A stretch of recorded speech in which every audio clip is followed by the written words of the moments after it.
Good morning. I think most of you know me, but just in case you don't, my name's Paula. That's it. I live in Coventry. Hi. So over the summer we've been given the sermon series Simply Jesus, which I think is code for preach whatever you want. No, it's not, but so a little while ago, Matthew asked a few of us to pick a few verses in the Bible that talk about Jesus and just explore it and talk about it to people. And so I have shared this with a couple of people. So if you've heard it before, just nod and smile and just pretend you haven't. But I've added a few things. And so it sounded like a pretty straightforward, simple task. So I picked this 5 verses in Colossians to read and to talk about Jesus and explore what that was all about.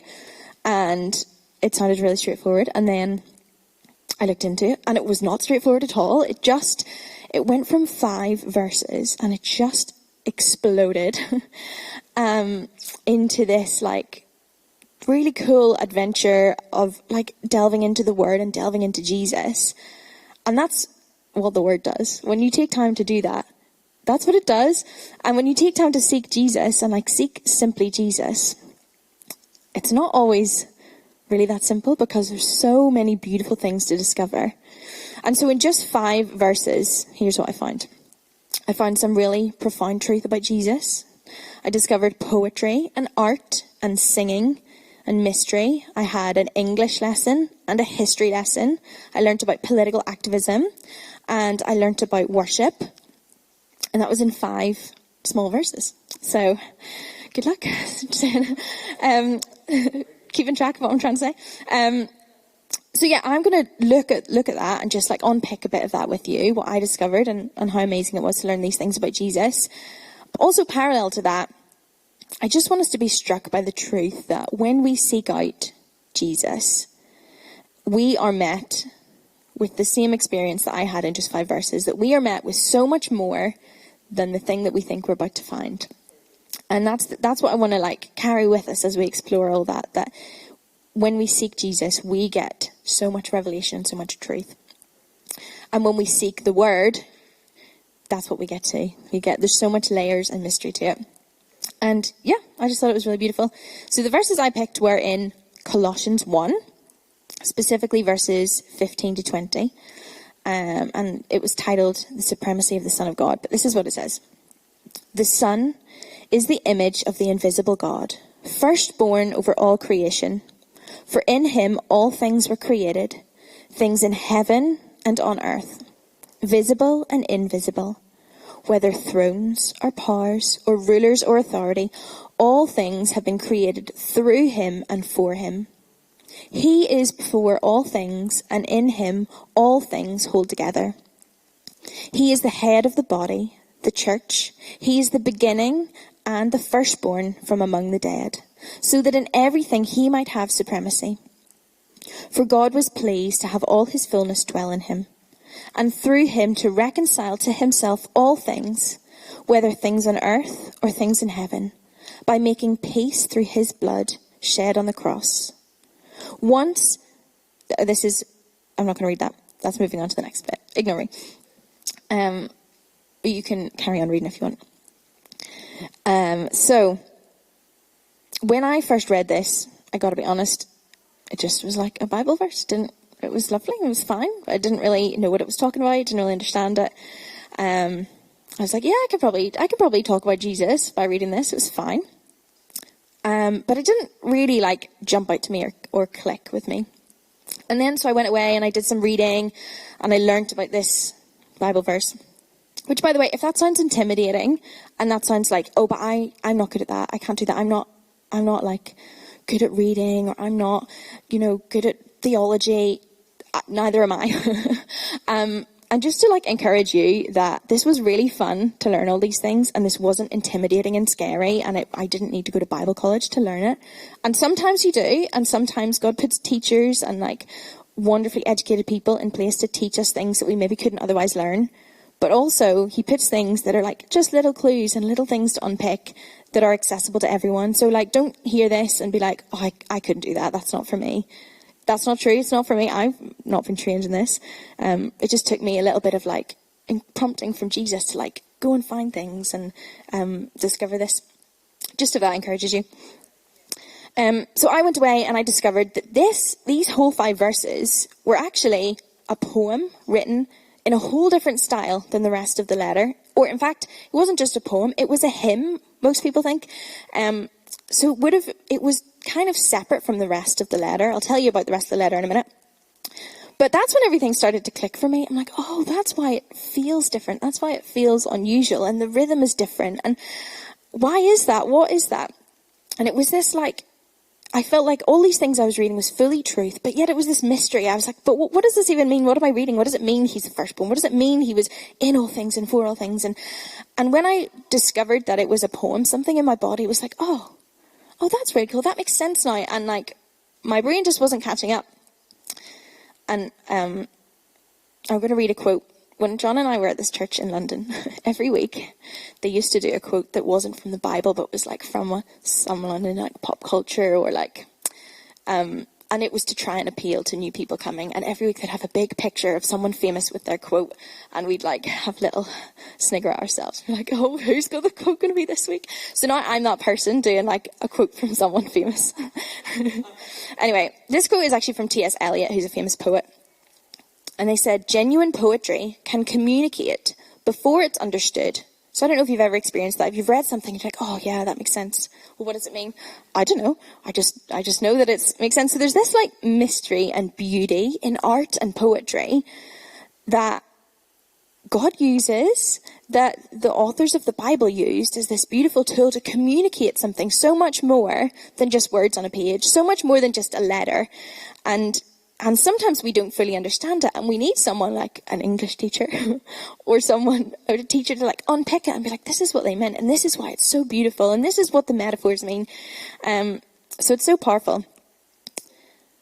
And those things can communicate, not just poetry, but music. This was something that was sung by people. It was a hymn that they sung and they knew.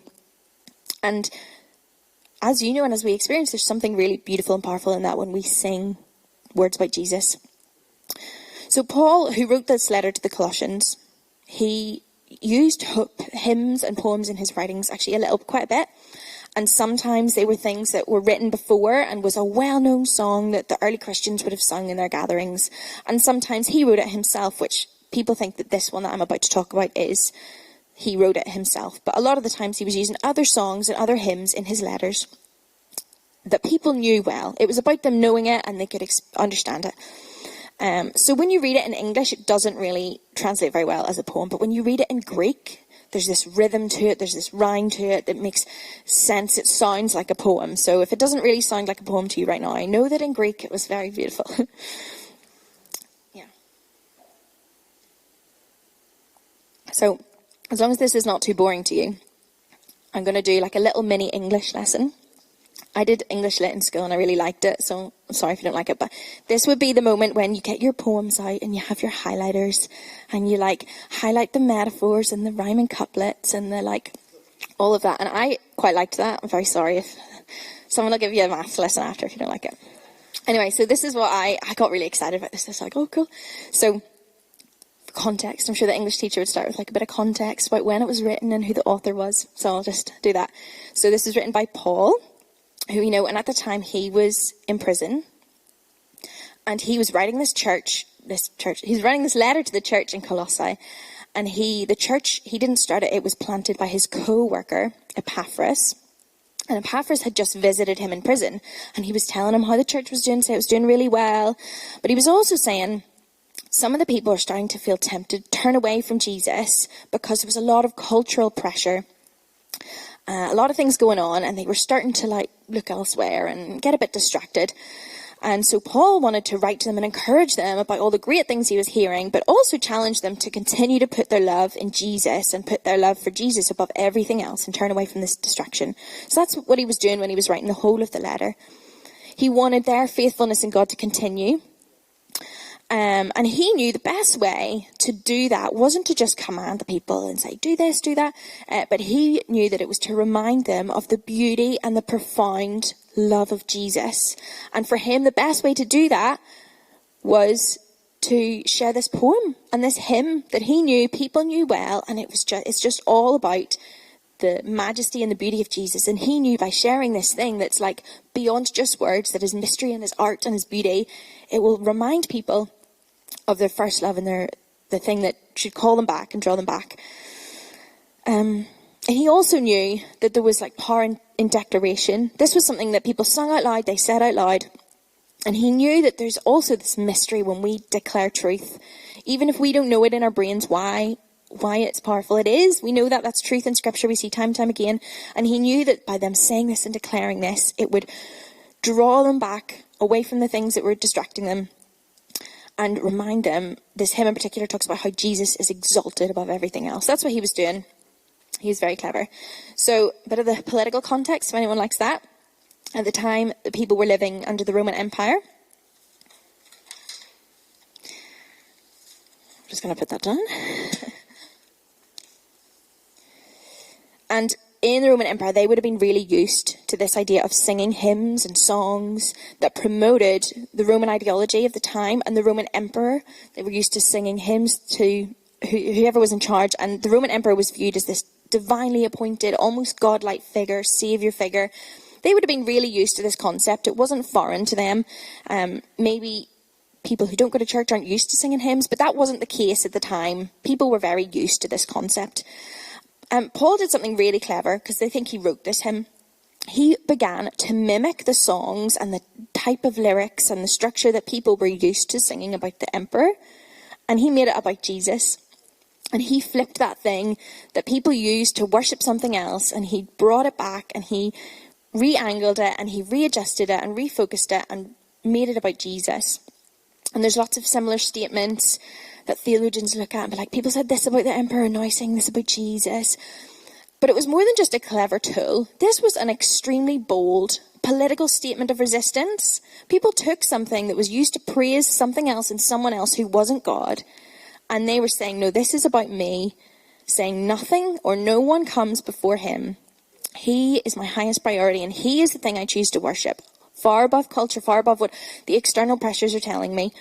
So it wasn't just this lovely poem, it was this. These people were being really bold, and he co-opted this thing of the world and reframed it and gave it this different, better view of reality. And I love that. In its very nature, singing this song about Jesus was political. It was cultural rebellion and resistance. And if you know me, that kind of makes me excited. Like, I'm a little bit like, I secretly want to be like an anarchist. But we're not going to get into that. That's a whole different sermon.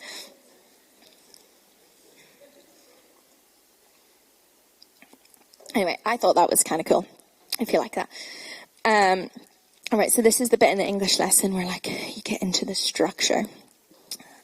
Sorry if that, again, not going to say sorry if it's boring. It's not boring. It's really exciting. So this hymn, this 5 verses, was broken into 2 sections or 2 verses. And the first bit looks at Jesus as the creator, or the agent in creation, all about how he started everything. And then the second bit looks at now Jesus is the head of the new creation. He reconciles all things and brings all things back to the creator. So it's the very beginning and then like the very end. It's 2 verses. So verse 15 says, the Son is the image of the invisible God, the firstborn over all creation.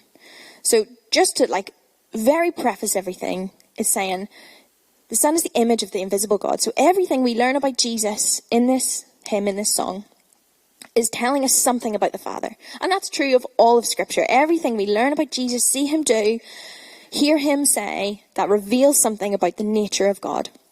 So when I say Jesus is this or he is like this, it's also saying this is the whole nature of God. It's who he is. Great way to start a poem. Good reminder. And it says he is the firstborn over all creation. So for us, the firstborn is whoever's born first in your family. But to the people who were hearing it back at the time, this was like very prominent language. It was very important language. On a practical level, if you were firstborn, you got all the inheritance. You carried all the family line. It was all about status. And you stood out among all your siblings. You were sort of more important than all your siblings. So it doesn't mean that Jesus was the firstborn of multiple children of God, literally. But it does mean that he stood out from all of creation. He was the standout out of everything that was made. He is the firstborn is like, it's well-known like imagery in the Hebrew Bible, and you'll see it through all kinds of stories and talking about the people of Israel, all kinds of things. But it was the one who gained this. He gained the same status, the same inheritance as his father. He was the same status as his father, and it was all about Jesus' right to rule all of creation. And again, when you think about, people were thinking that this might have been about the emperor and how godly he was and his right to rule. This is about Jesus meaning so much more than that. Not just a small part of a geographical place, but Jesus was ruler of all creation. This had a lot of meaning to the people. For in him, verse 16, for in him all things were created, things in heaven and on earth, visible and invisible, whether thrones or powers or rulers or authorities. All things have been created through him and for him. So again, the writing that Paul was talking about, when he was writing this, he would have used the word. It's clear that he's talking about the word or the person Yahweh, which would have meant a lot more to the people at the time, but it meant the one God who made creation. That was a very familiar concept to them. But here Paul is saying that Yahweh is, or that, I'm trying to get this right because it's a lot of funny words. He's saying that it was the son, the firstborn, who was the one that made creation, and is comparing Yahweh, who they knew to make creation, also as Jesus. And he's showing us that Jesus is Yahweh. Jesus is God. And again, that might seem really basic to us, but for the people at the time singing this, that was a huge thing. The God they knew to make creation, he's saying Jesus is God. This is who Jesus is. This is a person you've known all along. He was there in the very beginning with God, through God. They are one. And that was a huge revelation. Through him and for him, again, it's supposed to sound better in Greek, but to us it still sounds pretty cool. So not only was the universe made through Christ, but the whole purpose of the universe is for Christ. He is not only the agent of creation, but he was the goal of all of creation. It was made for him. And so Paul is using all this Genesis 1 imagery. This is where you get your little highlighter and you do a little arrow, like Genesis 1. He's talking about image and heaven and earth, and it reminds us of Genesis 1, where it talks about the creation story, and he wants people to remember, to think about the creation story in a new way, that Jesus was always there, creating it, and it was created for him. Everything is ultimately about him. So my response to that, when I hear that, is that gives me so much purpose. That gives me so much purpose. The goal of the whole universe is to center Christ. The whole universe. Therefore, that's my goal too. And it brings me into this like beautiful place of peace, knowing what I'm made for, and knowing that I'm a part of this beautiful, huge story long before I existed. That the goal of everything beautiful that we see, of everything incredible and far beyond what we can understand, is for Jesus. And that's what my purpose is too. And that brings me so much life. To know, I'm sure you know this feeling that when you walk around and you're like, I know I am exactly where I'm supposed to be in this day or in this season of my life. And it feels so good, doesn't it? To feel like I'm living full of purpose and I'm not walking around aimlessly. And that's what hearing this thing about Jesus brings that to me and reveals that to me. But it also calls me to seek his voice so much more clearly. Because it's easy to say, well, your purpose in life is just to center Jesus. Off you go, see you later. That doesn't really help us very much on the day-to-day. But what it does is call us to hear his voice more clearly, to seek his voice more clearly and say, okay, Jesus, what does that mean for me? How do I center you in my life? How do I put you first, to purposely live for you, to live to glorify you in the way that the universe was made to do? How do I do that? And it calls me to just listen closely, because that looks different for all of us, and that requires us to be good listeners, and it requires us to live every day hearing his voice and seeking his voice, so that we can step out and say, I feel full of purpose today. I feel like I'm exactly where I'm supposed to be. I'm doing the thing that we were all made to do because I've heard his voice and I've been obedient. And that's just one verse, and that's what it calls me to do. It's pretty cool. Okay, verse 17 says, He is before all things, and in him all things hold together. So he was before. We keep saying he was there before creation. He's not an afterthought after all things were made. Creation was made to glorify Jesus. And actually what is a really interesting thought is it has nothing to do with the fact that he saved us from sin. Do you know that if we never sinned, it would still all be about him? It's not, obviously I'm not taking away from the incredible work that he did, but you know what? If he didn't need to do that, it would still all be about him. Everything would still all be about him before anything ever happened, before we did anything wrong. It was still all about him. So all things held together. It says in him all things are held together. And I love this line. If I just need to speak peace to myself, it's such a beautiful, powerful thing to say. In him all things hold together. He holds all things together. Simply by declaring that brings me peace. And the thing about poems or songs is they make you feel things. They stir up emotion, and that you can think that that's a scary thing and you want to run from, but also Paul knew that. Paul knew poetry and art and songs make you feel things, and it's okay to feel like, oh, this is beautiful and this is so true and this stirs up something in me and it brings me peace, that I can sing it or declare it and say, I know that all things are held together by him. So even now, he's keeping all things together. It's not just about that he created something, it's that constantly he is sustaining things. It doesn't stop. My very life, my very existence, my very breath, your very breath is sustained by Jesus. And my response is just to say, you're so worthy. Jesus, you're so worthy. All of my praise and all of my life belongs to you because you hold it all together. I think this is maybe the best place to share this, but I just wanted to share briefly a bit of testimony about my experience in the last few years.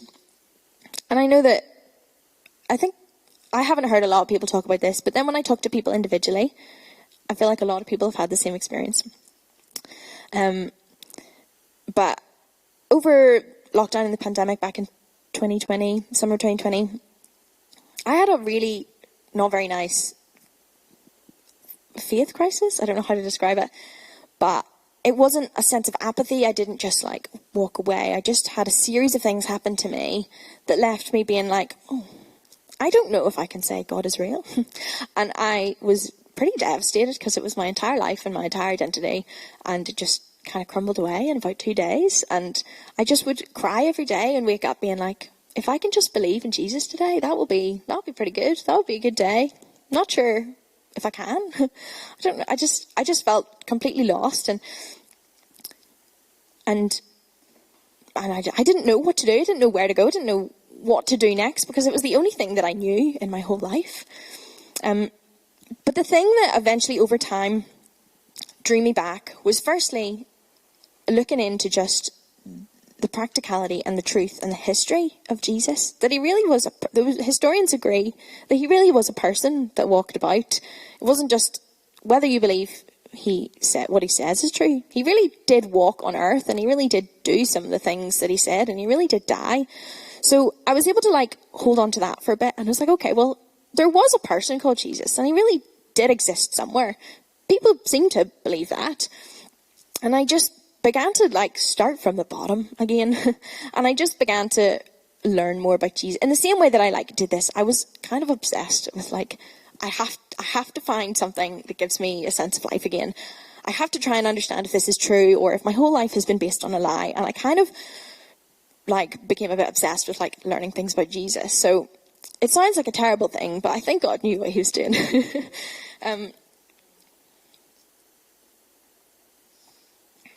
And I just began to read about a lot of the things that Jesus said and how they came true, and just a lot about the factual truth about Jesus, that didn't have any narrative put on it, or it was just facts about real things that happened. And Jesus said this. There's a lot of written record that he said this. People agree. And this thing in history really happened. And stuff like that. And over time, I just began to build it up again. And was yeah, this person called Jesus, I I think he's true. He's true. And I really do actually think that I believe it, and that I haven't been kidding myself my whole life. And it began to build up over time, and eventually it became to a point, and I would read all the things that he said and read about his life and be like, wow, if this is true, he is a really wonderful person at the very least. And it aligned with a lot of the things that I felt about life, and a lot about the way I think people should be treated, and the way that we should look at things. And eventually I started to believe those things. And then I was like, well, he also says he is God. Do I believe that? And over time again, I was like, yeah, I really do believe that. And I know this sounds very dramatic, but it also was very dramatic. And if you talked to me in that time, I only cried to you. I remember talking to Matthew on the phone, and he said, how are you? And I was just like, and I couldn't talk for 5 minutes. It was one of those seasons in life where I just felt very broken. And if it sounds dramatic, it probably was. And so over time, these things began to build up. And I really did believe what he said. I really believed that this person who lived in history said what he was true, that he really was God. And as I looked at his life and all of the things that he said, I one day just had to come to a decision. And I was like, I believe that it's true. And do you know what else I believe? I believe that if it is true, he is worthy of my whole life. He is so worthy of my whole life. And at this point, nothing else matters. And I've made my decision now. And I'd made it before, but I was like, this is it. And doubts will come and go. But I've taken a long time to think about this. Months and months. And this is true. And I really believe it. And therefore, he deserves my whole life. And now I need to move forward and give him that, and give him the praise that he deserves, and give him my whole life. And that's what happened when I sought simply Jesus. That's what happened. It was so, so powerful. Yeah, there's a lot more I could tell you about that, but you can ask me one day. But yeah, so that's the truth about Jesus, and that's his promise, is that when you seek him, you will find him. When you seek truth, you will find truth.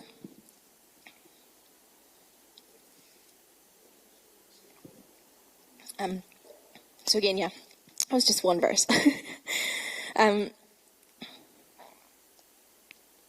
Yeah, there's probably a lot more things. I'm trying to find the most important things to say. There's a lot more things I could tell in that story, and that was a really brief synopsis. But just know that when you seek Jesus, you find him. Okay, so then we're into the second section of the poem. You'd probably do this on the next English lesson or whatever. So we're in verse 2 now. So he is the head of the body, the church. He is the beginning and the firstborn from among the dead, so that in everything he might have supremacy. So again in your English lesson, you get a little highlighter, and you'd be like, there's that word firstborn again. That's a mirror reflection from verse 1. But what's it about this time? And stuff like that. English teachers know better words than me. So here he's talking about how Jesus has now gone through death, and now he is the first in the new creation too. And he is showing us how we can now live. He's bringing us in to this new life that he has for us. Again, so much more you could unpack in that, but I've got limited time. It's a great thing. He is also head of the church. He not only has authority, all that authority that we were talking about in the first verse about he is so worthy of my life. He is greater than the Roman emperor. He is worthy. He is in charge. He's also head of the church. And so not only do we have this personal responsibility to respond to Jesus, we as a collective have this responsibility to respond together and to grow together. And it draws us together as a body and as a group, because that is important as well, to put him in the rightful place in our lives, but also as this group, as this church, as this body. Not just us universally, but us specifically in this room for right now. And it also this verse holds this mystery about how Jesus is both God, there in creation, but he was also the very first new human example of what a new human life can be like. And again, it's this mystery in art and mystery in poetry, that it can talk about both things, and both things are true. And we're kind of just supposed to be in awe. Sometimes we're not necessarily supposed to get it right now in our heads. How is he God in creation? But how is he also a human example of how I can live? He is, and that's just how it works. Verse 19 said, For God was pleased to have all his fullness dwell in him. God dwells in Jesus. He lives in him. And so Paul would have written this, and he would have been thinking about that tabernacle imagery that the people were used to, the people who knew the story of the Bible were used to. That's the place where God dwelt. He lived. It was extremely important to them. But now Jesus had come as the new temple, the new place where God dwells. And again, as an example to us, if we follow in the footsteps of Jesus, and he is this example of a new human, new life through the new creation that we can step into, then he also dwells in us.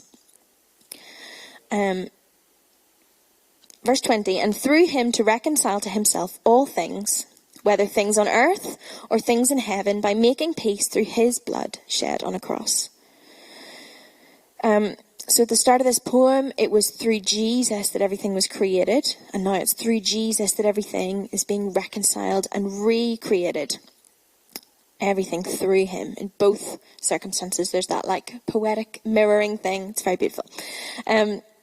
So with the power the same power that he used to create everything, he makes us new. And that's really powerful. And again, one of those things is very, very hard to wrap our head around. When you look at the complexity of life and creation and how all these things, huge and small, unfold, that's the same power that he uses not only to make us, but to make us new every day, to redeem us, to restore us. It's the same Jesus and the same power and the same authority that he uses. And that's how powerful the work on the cross was. That's how significant it was. The same power used to make the entire universe. So when we see that God renews through Christ, we learn more about that God is a renewing God. That's his heart for us. That's what he wants for us. He wants all things to constantly be made new, to be renewed, to be brought into him through Jesus. And that it shows us so much beauty about the Father. That every day he wants to renew and restore and make whole. That's who he is. And again, that's the thing. That's the reason that it's in here, is to cause us to be like, wow, that's so beautiful. This is why I'm singing. This is why I'm giving my praise. And there's so much in just these few verses that do that. All things reconciled. So even the nations against him, the things that are against him, even those things will one day turn to Jesus and be reconciled. And my response to that is so much peace. So much peace. I, probably like a lot of you, feel a lot of turmoil. feel it in my body. I look at things and I feel hopeless all the time, and I feel so conflicted and angry. I feel angry so much of the time and so confused. And I don't want this to diminish the feelings of we need to be agents of Jesus in this world and we need to be agents of restoration. I don't want this to take away and be like, well, Jesus is going to reconcile everything, so just chill out, it's fine. I don't want that to take away from the feeling that we are called to also be agents of restoration and reconciliation, but I also, for myself, need to remind myself it's okay to sit in peace. It's okay to have those feelings as long as I sit in this peace, that all things will be reconciled through Christ, that he will bring all of those things together. And this poem is optimistic. It's not supposed to be extremely scary and sad and that all things are terrible. It's an optimistic poem that gives us so much peace. And that's what I'm trying to deal with at the minute. If anyone else is, it'd be good to chat. But dealing with sitting in the peace of Jesus, that he restores all things, even though I don't see it right now. And I feel pain for people. And I feel pain for situations that seem very hopeless. And no one is listening and no one's changing. Why is this happening? But I know that he cares too. His whole purpose is about restoring those things and bringing them to him, even nations that are against him. So yeah, sitting in those two things is a challenge. So that's the end of those just 5 verses. And so it reminds me of a lot of things, and there's a lot of conclusions you can draw from it. But the biggest thing I would say is go and read it. Go and learn about these other poems and hymns that Paul used, and find out why they're so amazing as well. But it really makes sense when you read these 5 verses and break them down. It makes sense why Paul used song, why he used poetry. Because sometimes there isn't any other language adequate to describe Jesus. Sometimes you need something higher than ourselves, something additional to writing a letter, something additional to just speaking words. That is this God-given gift, like art and music and poetry is, and so many things, not just those things, but they're a gift to us that help us describe Jesus and like lift those things and like communicate them to other people. They're a tool, they're a beautiful tool, and there's so much joy in using them. And the purpose of poetry and song is to sit in it. It helps us memorize it. When we have repetition and rhyme and music to it, we probably can remember a lot of like song lyrics that we sing that are biblical, that are like from the scripture, than we would if we just recited a quote from the Bible. I know that that's a good tool for me. And Paul knew that. He knew that this tool would help people remember it, to sit in it, to ponder it when they're doing something else in their day-to-day life, to like have it humming over in their head and like reflect on the truth about who Jesus is. It communicates so much more than just the words. There's so much truth in that. And if you are, I know there's people who really are passionate about songwriting or writing or drawing. If you feel like you need that outlet in life, it's something that I need to do more too, and I encourage myself that take time to use it. Prioritize those things. Prioritize using the things that you love and you enjoy to create something that brings praise and brings worship. It's not a distraction from Jesus. It's a tool that we can use to add and to like encourage and strengthen ourselves and strengthen other people. And so Paul had seen truth about who Jesus was, and his response was to sing, to put in this song and to encourage people to sing.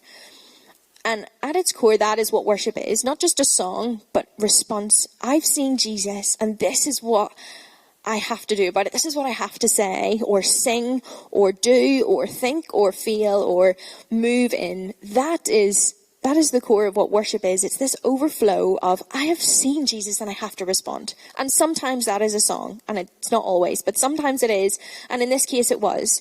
And it's just saying, I can't stay silent any longer. I have seen something so beautiful and so true, and it now overflows. And that's what worship is. And it also lets us know how early Christians worshipped. There's something really, really beautiful about saying these words and thinking that the very, very first people that heard about Jesus on earth sung these words. This was what they did when they gathered on a Saturday or a Sunday. They sung these things, and I'm still part of that body. I'm still part of those people who very, very first witnessed Jesus on earth. And so it even it predates just these letters that were written. It was around before then. A lot of these poems are around before then. So it lets us know what they were saying about Jesus, and it's still true. And it just it also reminds us that when they sung, they also did it as this alternative to what they were hearing in the world. It was okay for them to hear the context of the world and sing against it. And it was okay that they did that in their song. And so, yeah, a lot of conclusions you could draw. But the point is to hear this poem, to sit in it, and to be in awe, and to begin to understand the gravity of Jesus' lordship over our lives, to stir us to worship, to stir us to respond, whether that's singing or changing your actions or adjusting your life somehow. Whatever that is, that response to the beauty of who he is worship. And that's the whole point of it, is to stir us to worship, to stir us to be in awe. It gives us new sight to see who God is. And it just causes me to be more in love. It causes me to be more in love. And it caused this type of verse and this type of truth about Jesus caused me to leave that period of my life where I was like, I don't know where I'm going. I don't know what I even think is true. And say, but I believe this is true. And I've seen this about Jesus. And therefore my life's going to be different from this point onwards. That's the whole point. That's the whole point of Paul using this amazing tool. My notes say, write more here. So that's really helpful. Thanks, Paula. I guess, yeah. the ultimate truth is what I started with. When you seek out Jesus, when you seek out his word, when you seek truth, you will find so much more than 5 written verses. You will find so much more than who you think Jesus is. You will find so much truth, so much purpose, so much power and beauty, and so much awe when you take time to seek out Jesus. And while the series is called Simply Jesus, I've never found it to be that simple. I find it to just be so beautiful and like unfolding. And I'll just pray for us. Thank you so much, Jesus, that what you say is true, that when we seek you, we find you, that when we seek truth, we find you, that when we seek out your word, we see you, Jesus, and we see how you reveal the Father. I thank you that there's so much beauty in what you say, in the majesty of your word and the truth of it, that we can look at it forever and always be discovering more about who you are. It always unpacks new things and you always reveal new things to us. And Lord, we look at this truth about you, Jesus, and we say we are in awe.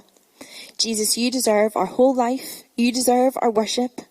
That from this moment things are different because I know that you are worthy. We know that you are worthy, and that's how we move forward. We know that you are above all things, that you are higher than any other ruler or authority or anything in culture or our lives that seek to distract us. Jesus, you are higher, and we choose to put you in that position. We thank you, Jesus, for what you've revealed to us, and I just ask that you give us things in our heart to take away and ponder on and be stirred on and to be moved on and changed on. Thank you, Jesus. Amen.